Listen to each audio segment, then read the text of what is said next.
It is an honor and a privilege to share with you today as one of your 3 keynote speakers. I hope my story inspires within you the drive to continue your educational journey to success. I want you to celebrate your future graduation day and your first day at work. I hope you dream beyond your comfort zone to what else may be possible if you venture past it. As the image of the boarding school shows with Native children taken from their families to be assimilated, we all have challenges in our past. Others before us have sacrificed, fought, and overcome on a continuing journey so we could arrive at this moment in time. The fundamental question is, who will you be tomorrow? I have never considered myself exceptional, but I was unsatisfied with my efforts, and I should do more because it was my duty as a father to my children, as a husband, and as a native being watched by others. If you asked my family what they thought of me, you would get the following generalities. My father would describe me as someone who knew enough to be dangerous. And yes, there are many stories there, and I can't tell you. So, when things stopped working at home, everyone knew who to blame. Chris, did you take that apart? Chris, did you break that? And of course, I denied all of those things because they weren't true, but yes, they were. In my defense, I just wanted to know how things worked. My mom would say, you were always busy doing something and it had a life different than the others. I think that was because I was the runt of the litter. Yes, I am small. And too small to be good at sports. So I had to adapt and develop other skills. My brothers would describe me as inquisitive about how things worked and cared about our family. These inquisitive traits were probably not the best because I was constantly getting in trouble for taking things apart, as I said, unable to perfectly put them back together again. And there are other stories where I was fascinated with fire, but we can't tell that story at all. My sister would say I was a low-key and avoided getting into trouble, but I was a bit of a know-it-all. My children would say I was honest to a fault, supportive, hyper-focused, worked very hard, and was sometimes funny. My wife would say I was kind, caring, driven, and a perfectionist. By the way, being a perfectionist is not the greatest trait with your wife and children. I will just tell you that now. When we were teens, she would say I was cool because I could break dance. I did. And then I became a nerd. So, the question looming in your mind is correct. You will become a nerd on your path to a STEM career, and it is too late to change it. That's okay. My colleagues might say I was a person oriented and empowering of others. Maybe it was that because other people helped me. We all share something in common. We are faced with choices that ultimately define us. These events are interwoven with time and experience that transition us from one state to another. I have decided to call my talk A Journey of Transition. We all have a beginning for our journey that brings us to now. Now, this morning we saw Marvin showing her beautiful slides of everywhere she's been, but my journey began in Billings, Montana, where I ventured out by joining the Army for money to go to college. Montana people? All right. That journey took me to Fort Knox in Kentucky and Fort Sam Houston in Texas, where I learned how to be an X-ray technician. When I finished my training, I went to Montana State University with 3 children, graduated with a degree in chemical engineering, and accepted industrial jobs at Dow Chemical and 3M, as just been told to you. I left these careers with 4 children to graduate school at Virginia Tech to pursue an ill-defined dream of wanting a PhD and becoming an academic. I wanted an advanced degree because a seed was sown in me years before while working for an organic chemistry professor, Bradford Mundy. And he looked like Fred Flintstone, and I don't lie when I say that. He described the joys of researching and teaching while I was working in his lab. The confidence to succeed was reinforced by a chemical engineering professor, Warren Schaefer, who told me I was not Swiss cheese. So all he was saying was I was more than what you thought, because I did suffer from a little bit of not being like everyone. After graduating from Virginia Tech, I began work at Sandia National Laboratories and acquired skills, confidence, and technical accomplishments that I used to enter academia. Today, I am a professor and department chair of materials science and engineering at Iowa State University.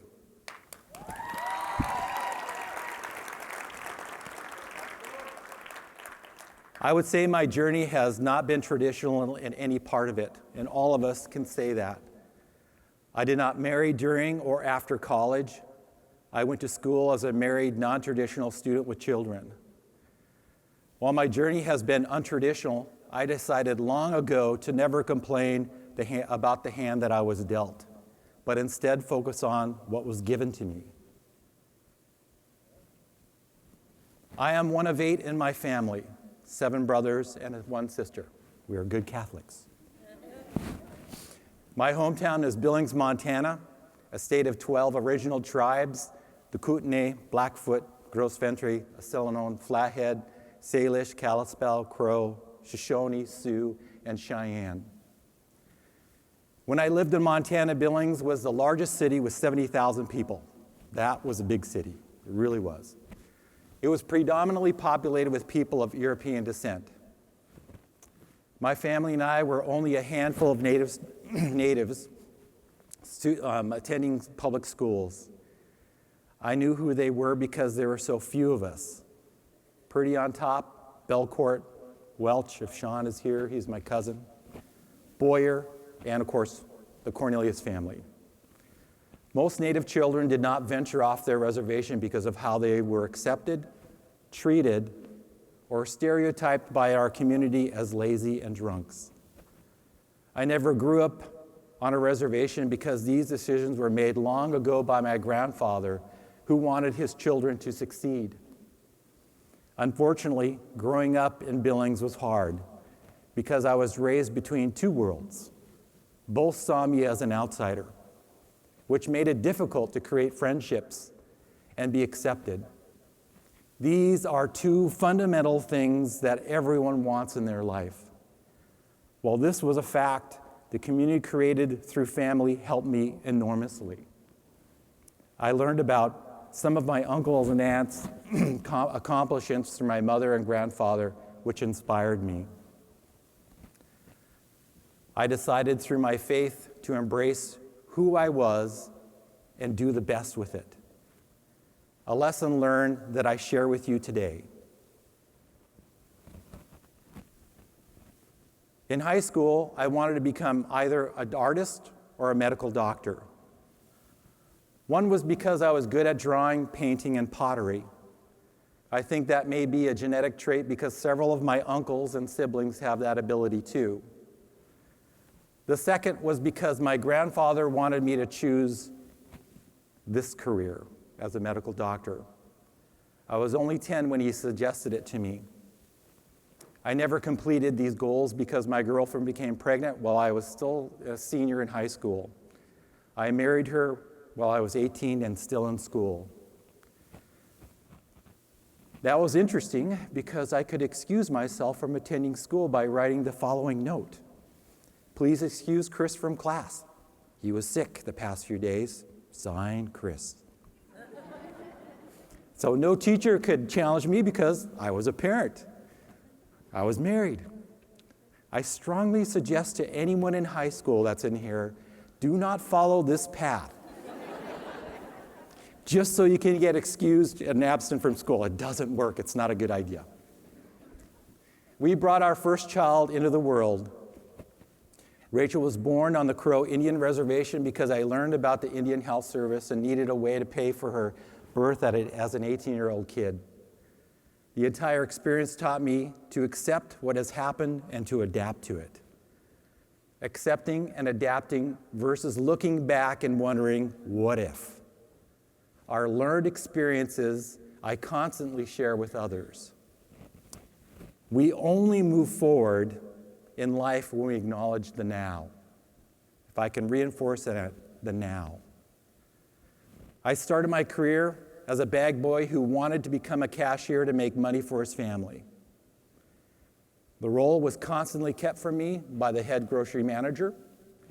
While I constantly asked for this role, others were being hired from outside to be what I sought. However, one night, the assistant manager, Mr. Headley, told me that a cashier opening was coming up and that I should go to the union and tell them about it. His kindness opened a door for me that had been closed for over 2 years. I went to the union as a 19-year-old kid and I told them about the opening and that I had been denied that role multiple times. I do not know what happened next, but I was offered the cashier job under the threat that I would be fired if I failed to ring up items at a certain rate per minute accurately. I accepted the challenge, and I'm confident that no hiring manager ever told someone they would be fired on the first day of the job. So I'm the first. During this time, I also found out that I had health insurance, something never told to me by anyone within the Human Resource Department. I became the fastest cashier in Billings with people lining up to go through me instead of others, and that is the truth. The experience taught me to excel in what you are doing now and the need to make new opportunities. In fact, I was so well known as a cashier that when my second daughter, Sarah, was born, the nurses and delivery doctor wanted to talk to me. That irritated my wife, who was in active labor.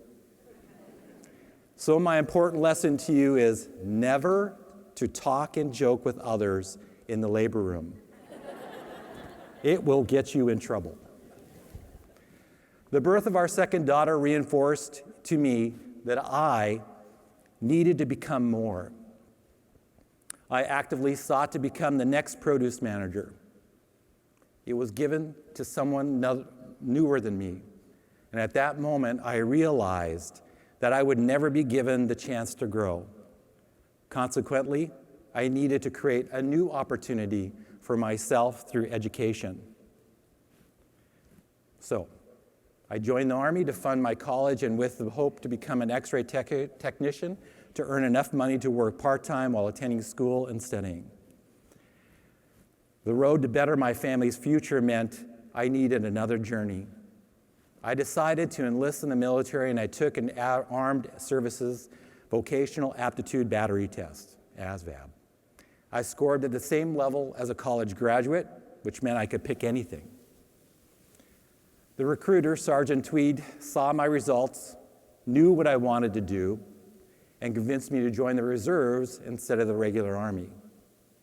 I selected a military occupational skill of a 91 Papa, an X-ray technician. At 21, I did my basic training at Fort Knox, Kentucky. I got to fire a machine gun, throw hand grenades too. Afterward, I left for San Antonio, Texas for Fort Sam Houston for training. I completed that schooling and returned home. My wife said I was a little boy and I returned as a man. I don't know if that's true, but I did learn to overcome one's fear and discover your potential. I also learned an important lesson that decisions are made for you when you do not act. I prefer making my own decisions. I decided I wanted to dictate my path and not be afraid to assert myself for what, or stand for what is right. Unfortunately, I did learn how to string together certain four-letter words when I was very angry. That is one of the things you learn in the Army. My oldest daughter saw that one day, which she said was so out of place for me. Sometimes bumps in the road happen to you on your way to your goal. It happens to all of us. Mine began when I enrolled at Montana State University in chemical engineering.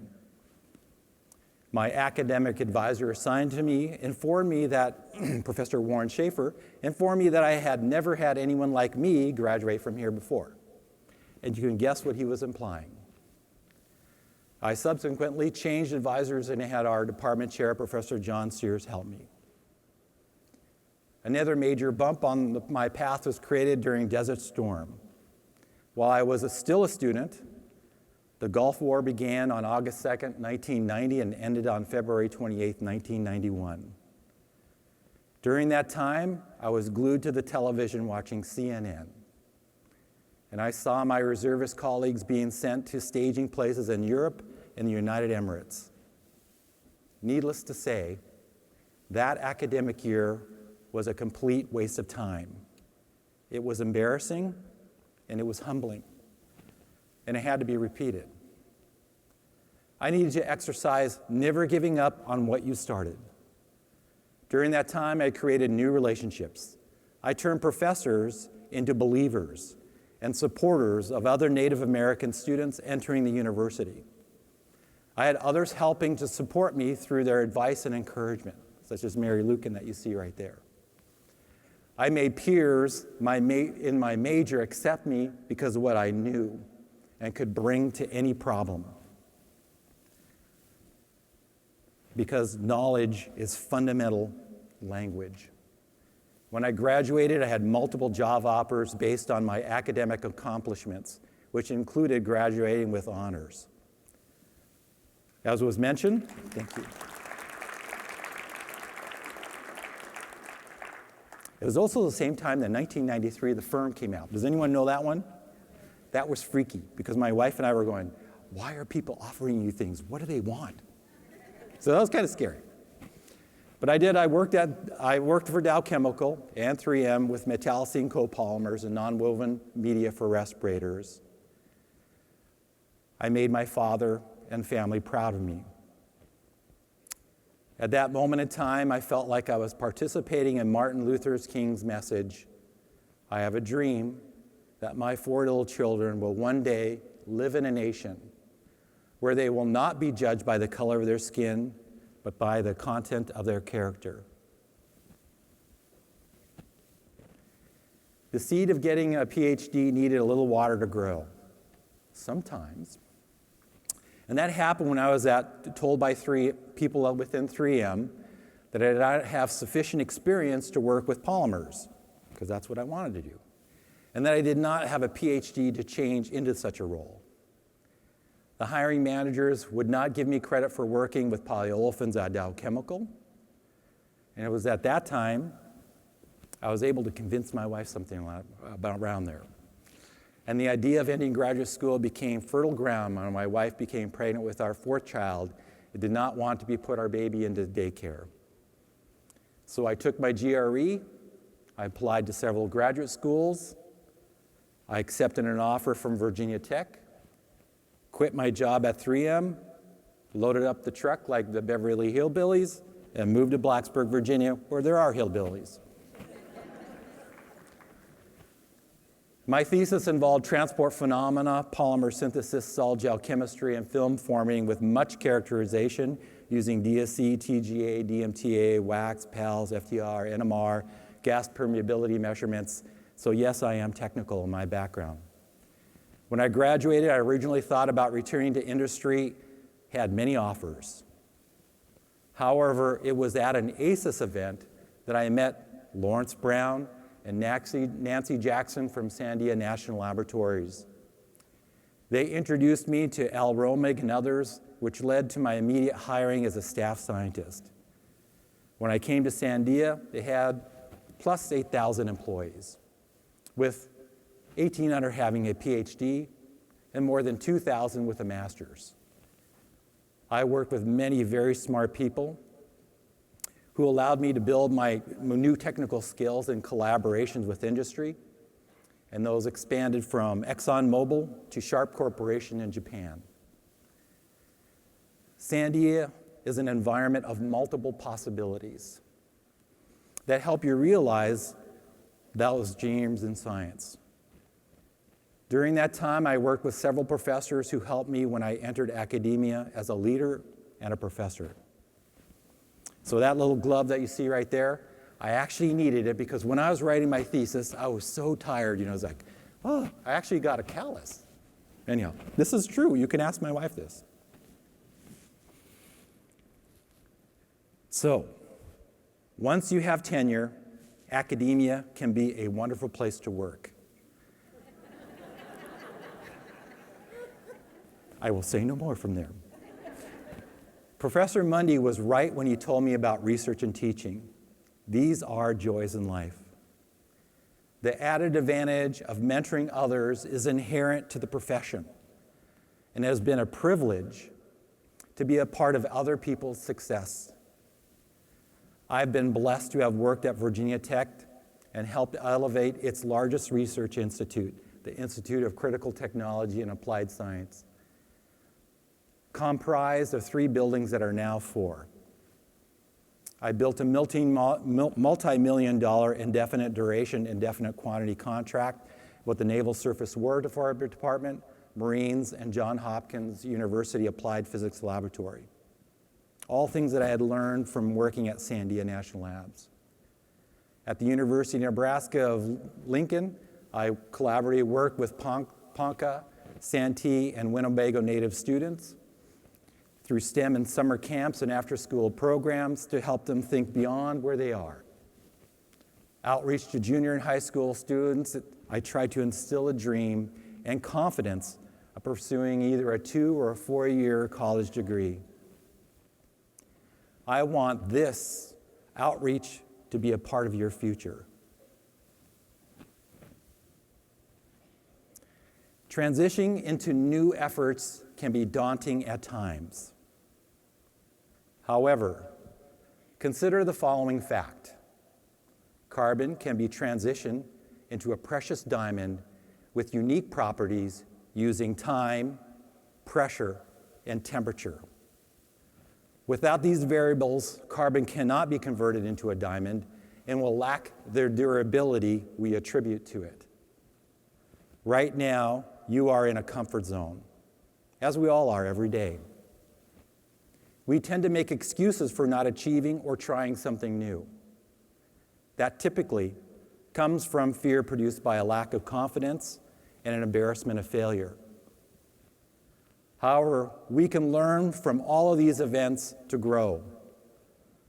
Our ability to deal with challenges, conquer fears, and self-doubt extends our sphere of influence.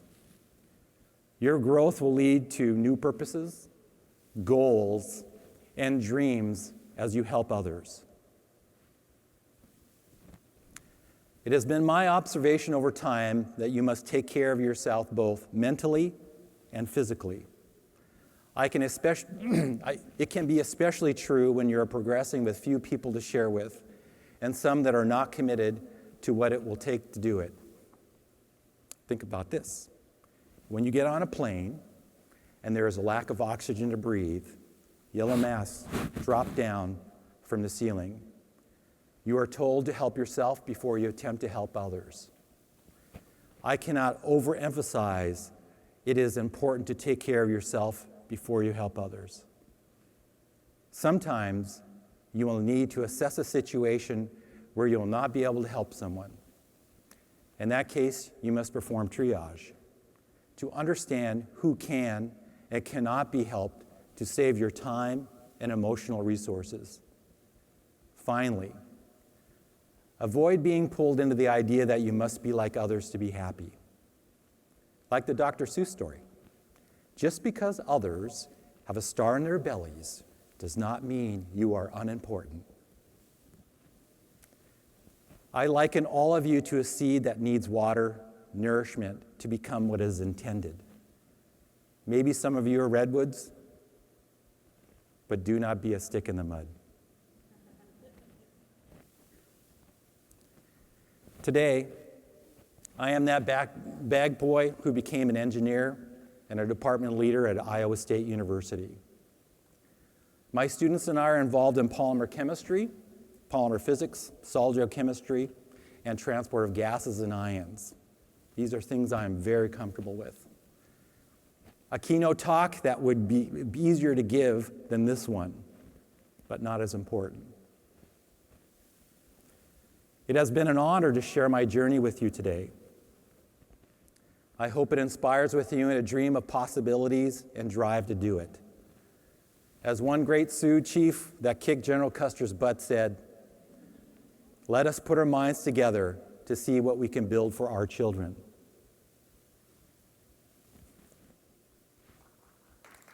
Well, thank you for taking time with me. Remember to challenge your limits because it always brings opportunity. Thank you.